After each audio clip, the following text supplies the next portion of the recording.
we at least try? I was talking to one of my naval academy classmates the other day. Hadn't talked to him in years.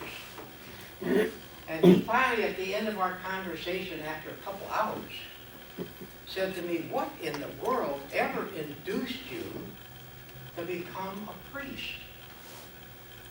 So I kind of told him the story a little bit. And he was amazed. He said, I never would have guessed that's where you were going to end up. I said, that's okay. I never would have guessed it either. But it is an important topic, and it's something that I think I really would like to ask you all to think about. I have over here on the table, I'll put this right back there, I've got cards. If any of you want to contact me to get more information, I'd be delighted to help. We're looking for all kinds of people to join our crusade. We've only been in operation for 6 months, but we're already beginning to have an impact up in Columbia.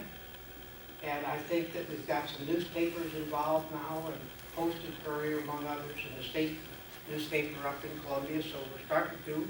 I've met with your Senator Tom Davis, who's been very, very supportive and helpful. And he is on that Penology and Corrections Committee.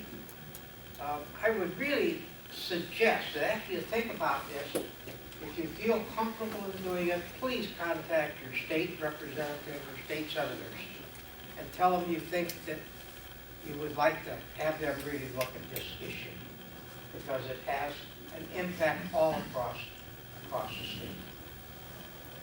state. In closing, one other thing. I mentioned to John Gray this morning that my father-in-law, my late father-in-law, was a faithful Rotarian for 48 years before he died. He had perfect attendance. He belonged to the Pasadena, Maryland Rotary Club. And no matter where he traveled, he didn't travel all that much, but whenever he traveled, he found out where the local Rotary Club was, and he got there and got his name signed in and so forth. And he was a very strong supporter of this organization. So that's it, unless I have one or two questions maybe that I can answer. Could you comment on the bill that's coming before Congress? Yeah, the bill coming before Congress right now, which they're thinking they may be able to get passed before the end of the year, is basically trying to give judges a little bit more discretion on the sentencing. We have a similar kind of a problem in the state of South Carolina. In South Carolina, most of the offenses that are committed, the inmate is required to spend at least 85% of that sentence before he can be released from parole, on parole. The problem with that, let's say a guy gets a 10-year sentence. That's a pretty steep sentence. So he's not even eligible for parole until 8.5 years. But in most cases, the parole board is way behind, and they won't see him until maybe 7 or 8 months before he's going to get released. So he has very little incentive to try to take classes and to do the kinds of things that are necessary to get himself favorably considered by the parole board. This is the same thing that's being done on a national level. It was part of the thinking a few years ago. We put them in there and we lock them up and we keep them there. And that doesn't work. It just simply doesn't work. And I'm a big believer in the idea that men and women will respond more positively if they're given positive encouragement rather than be whipped all the time. So that's what we're talking about. Anything else? Yes, sir.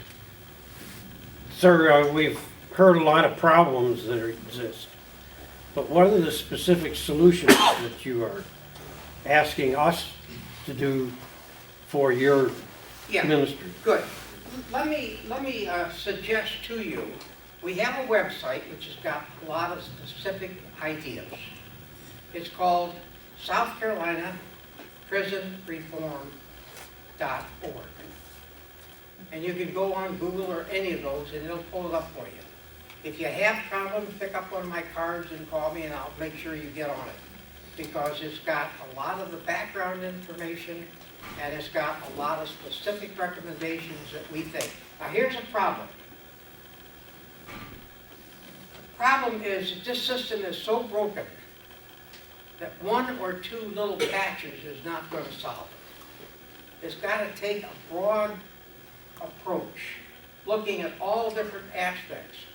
And I believe one of the things that we're recommending is that when somebody gets found guilty and is turned over to the Department of Corrections, the first thing that should happen is there should be 3 or 4 really good professional people that go into that person's background to find out what led him to crime, and then to tailor a course for him that he can follow. And if he does follow it and passes his courses satisfactorily, that he will have a very high probability of being released on parole.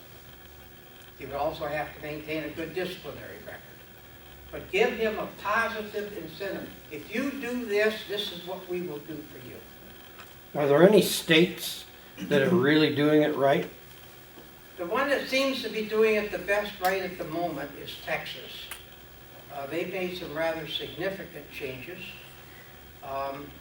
but all of them admit that they've got problems. And one of the things that I stumbled across, and we have it on the website, is a group that was met in the year 1870. They list what the conditions are and what they think needs to be done.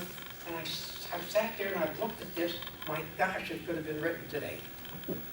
Same problems, same thinking, but the same lack of solutions. Yeah, it's frustrating. It's not something that we can't fix. The question is, do we have the will to try to fix it? Anything else? Well, thank you all very much.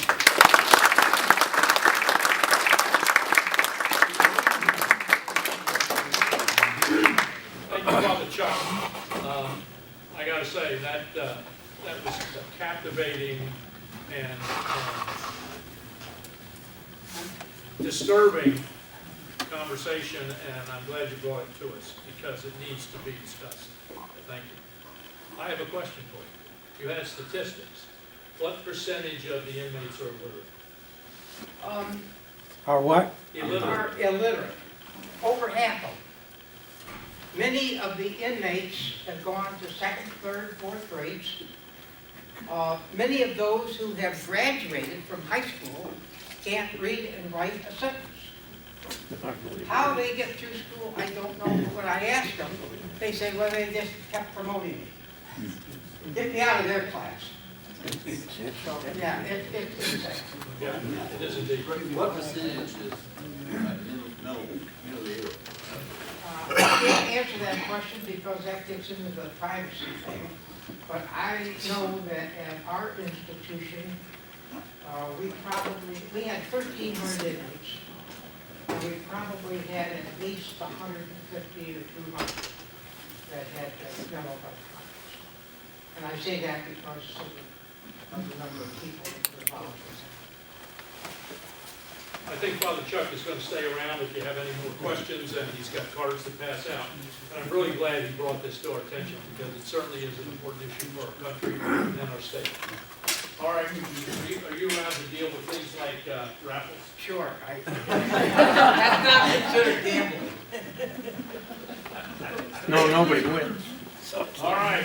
We have a license, authorized by All right, I got the winning ticket in this hand, I got my tickets in this hand. 4, 3, 5, 3. Hey! And the prize today is $21.80 if you get the ace. There you go. But you also get a great coat gift certificate just in time for Christmas.